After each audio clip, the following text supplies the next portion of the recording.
Okay, remember the 5 steps to solve equations? We can remember it by the phrase, every cowboy gets nervous sometimes. The E on every reminds us to eliminate. Eliminate what? Eliminate parentheses. So the first question you should ask yourself is, do I see parentheses? Because if I do, I need to eliminate the parentheses by using the distributive property. As you can see in equation number 1, there are no parentheses, so we're not going to do step 1. We'll move on to step 2. The C on cowboy reminds us to combine. What do we combine? We combine like terms. So when combining like terms, I look on the left side of the equal sign and I combine like terms there, if there are any. Then I look on the right side and combine like terms over there, if there are any. So let's look on the left side of the equal sign. I have negative 2r plus 4. Are those like terms? I should say no, right? Because negative 2r has an r in it and 4 does not have an r in it. So those are not like terms. After I look left, then I will look right. On the right side of the equal sign, I have negative 3r plus 9. Are those like terms? Again, you should say no, because negative 3r has an r in it and 9 does not have an r. So they are not like terms. So I can't do step 2 either. There are no parentheses to eliminate. There are no like terms to combine. Step 3, the G on gets tells us to get the variable on one side of the equal sign. Now, as you can see, I have an r on the left side of the equal sign and an r on the right side of the equal sign. So right now the variable is not on one side. I need to get it on one side. And the way that I do that is by moving terms by either adding or subtracting whatever inverse operation is needed. So you can choose either to get the r term on the left side of the equal sign, or you could choose it to get on the right side of the equal sign. It doesn't matter which side you choose.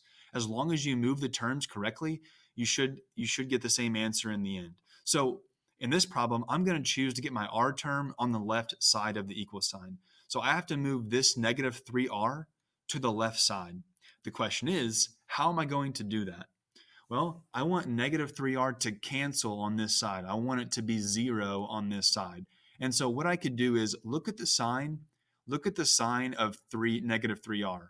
As you can see, it is negative, right? So what is the opposite of a negative term? You should say it's a positive term, right? So what if I add 3r to the right side? Is that going to have that r term cancel?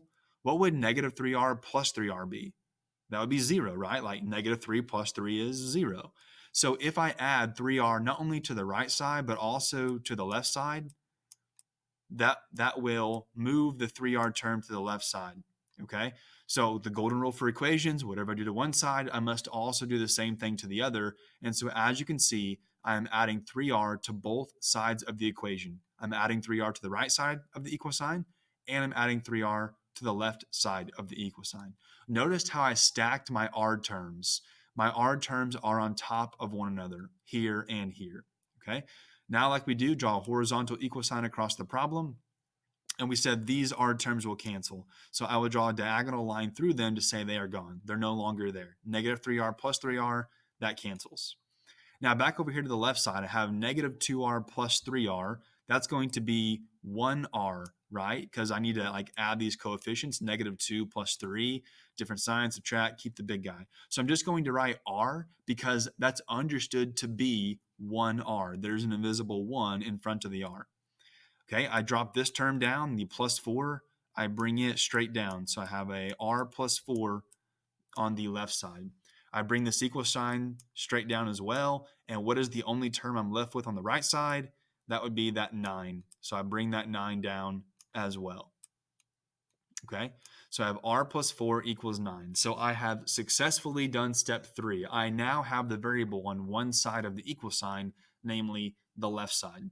Now, step 4, the n on nervous tells us to get the numbers on the other side of the equation. And so if my variable r is on the left side, I want this number, the plus 4, on the other side. So how do I move the plus 4 to the other side?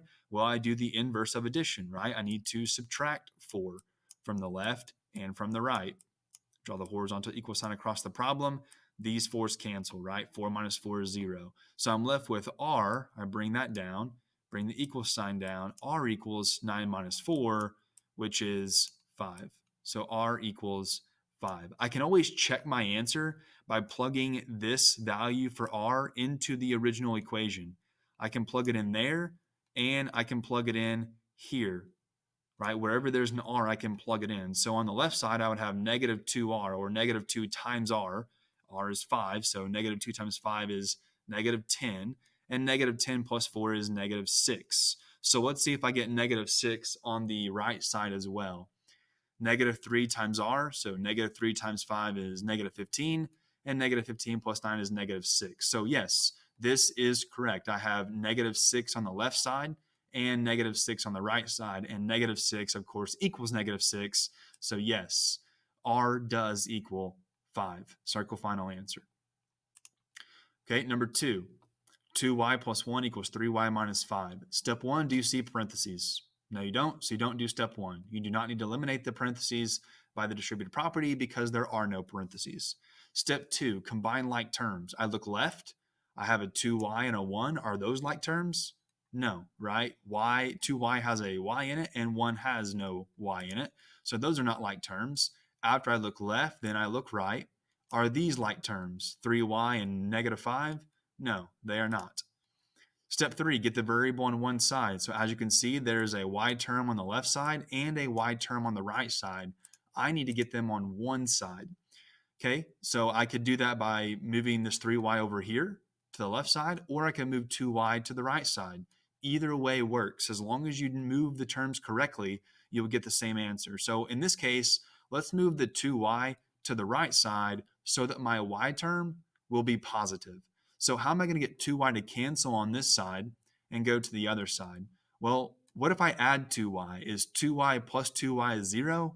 Are those terms going to cancel? No. So I can't add 2y. I need to subtract 2y. Now notice how I'm subtracting 2y. I'm not subtracting 2. I'm subtracting 2y so that these 2y terms will cancel. So of course, if I do that on the left side, I must also subtract 2y from the right side. Again, notice how I stack my y terms on top of each other. Draw the horizontal equal sign across the problem, and like we talked about, these two y terms cancel. 2y minus 2y, that's 0. Those terms are gone. So on the left side of the equal sign, all you're left with is this plus 1, this positive 1. So I'm just going to bring that straight down. I bring that straight down. There's a 1 on the left side. I bring the equal sign straight down. Okay, then I have 3y minus 2y. That would be 1y or just y. I'm just going to write y because that is 1y. And I bring this term down as well, the minus 5. Okay, so I did step 3. I got my variable on one side, and as you can see, the variable y is on the right side of the equal sign. Fourth step is to get the numbers on the other side.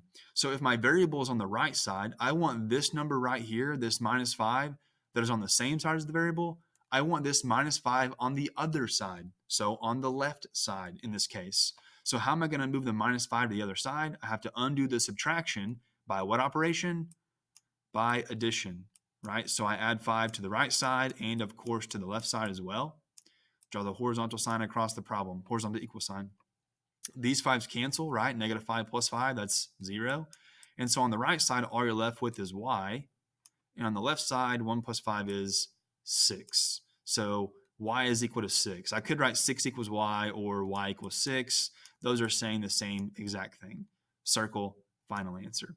Again, I could always take this y and plug it back in here and here, right? Wherever I see a y, I'll just plug it in. So let's see if the left side equals the right side. 2y, so 2 times 6 is 12. 12 plus 1 is 13. Let's see if I get 13 on the right side. 3 times 6 is 18. 18 minus 5 is 13. So yes, I have 13 on the left side and 13 on the right side. So yes, y does in fact equal 6. Number 3, step 1, do you see parentheses? Nope, so you don't need to eliminate the parentheses by the distributive property. Step 2, do you see like terms? Look left. You have a 4x and a 6. Are those like terms? No. This has an x in it. This does not have an x. After I look left, then I will look right. I have a negative x and a plus 1. Are those like terms? Nope. This has an x. That does not have an x. So I can't do step 1. There are no parentheses to eliminate. I can't do step 2. There's no like terms to combine. Step 3, get the variable on one side. As you can see, there is an x on the left side and an x on the right side of the equal sign. I need to move the terms so that that x is only on one side of the equal sign. Again, I could choose to get my x's on the left or the right. It doesn't matter. Just pick a side and get the variable there. In this instance, I want to move this negative x to the left side so that my x term will be positive. So how am I going to move negative x to the left side? Well, look at the x in front of it. You see a negative sign. What's the opposite of a negative? Well, that'd be a positive, right? So if I add x to both sides, remember adding x is like adding 1x. It's the same thing. Draw the horizontal equal sign across the problem. Won't these x's right here cancel? Negative x plus x, or like negative 1x plus 1x? That's 0. Those cancel. So on the left side, I have 4x plus x. That's 5x, of course. Bring the plus 6 straight down. So I have 5x plus 6 on the left side. Bring the equal sign straight down. And on the right side, I just have 1. So now I have variable on one side. It's on the left side. I need this number, this plus 6. I need that to be on the other side. So how do I undo this addition? How do I undo adding 6? I would subtract 6, of course, from both sides. Draw the horizontal equal sign across the problem. These 6's cancel. 6 minus 6 is 0. So I'm left with 5x on the left side. Bring the equal sign straight down. On the right side, I have 1 minus 6, which would be negative 5. Fifth and final step is to solve. So I want the variable, the coefficient of x to be 1. And right now, as you can see, the coefficient is 5. Again, the coefficient is the number in front of the letter, the number in front of the variable, the number that is being multiplied by the variable. So to undo multiplication, of course, I divide by that coefficient by 5. And I do that on both sides, right? So 5 over 5, that's 1. And 1 times x is simply x. And so x is equal to negative 5 divided by 5, which is negative 1. So x is negative 1. Again, I can plug negative 1 back in here, and the left side should equal the right side. We'll do one more in this video, number 4. Negative 2y plus 3 equals 8y minus 7. Step 1, do you see parentheses? Nope. So you don't need to eliminate them by the distributive property. Step 2, combine like terms. I look left. I have negative 2y plus 3. Are those like terms? Nope. This has a y. This does not have a y. After I look left, then I look right. I have 8y minus 7. Are those like terms? Nope. This has a y. This does not have a y. Step 3, get the variable on one side of the equal sign. Right now, there's a y on the left side and a y on the right side. I need to pick a side and get that y term there. In this case, I want to pick the right side so that if I move this y term over here, my y term will be positive. But again, it doesn't matter which side you pick as long as you move the terms correctly. So how do I move this negative 2y to the right side? Well, look at the 2y term, and in front of it, you see it's a negative sign. So the opposite of that would be a positive sign. So I need to add 2y, of course, to both sides because I always do the same thing to both sides. Negative 2y plus 2y, that cancels. That's 0. So on the left side, I'm just left with 3. Bring the equal sign straight down. Then I have 8y plus 2y, that's 10y. And then I bring that minus 7 down as well. So step 3 I did. I got the variable on one side. It's now, as you can see, on the right side. So step 4, I need my numbers on the other side of the variable, on the other side of the equation. So how do I move the minus 7 to the other side? Well, what operation undoes subtraction? That would be addition, right? So I need to add 7, of course, to the left, or sorry, to the right and to the left. Those 7's cancel because negative 7 plus 7 is 0. On the left side, you have 3 plus 7 is 10. So you have 10 equals 10y, right? And bring that 10y straight down. So fifth and final step is to solve for y. So I need to divide both sides by the coefficient, which is the number in front of y, which is, as you can see, 10. So divide both sides by 10. These 10s simplify to 1. And so y is equal to 10 divided by 10, which is 1. So 1 is equal to y, or I could say y equals 1. Circle final answer. If I plug y back into the left and the right side should equal the right side.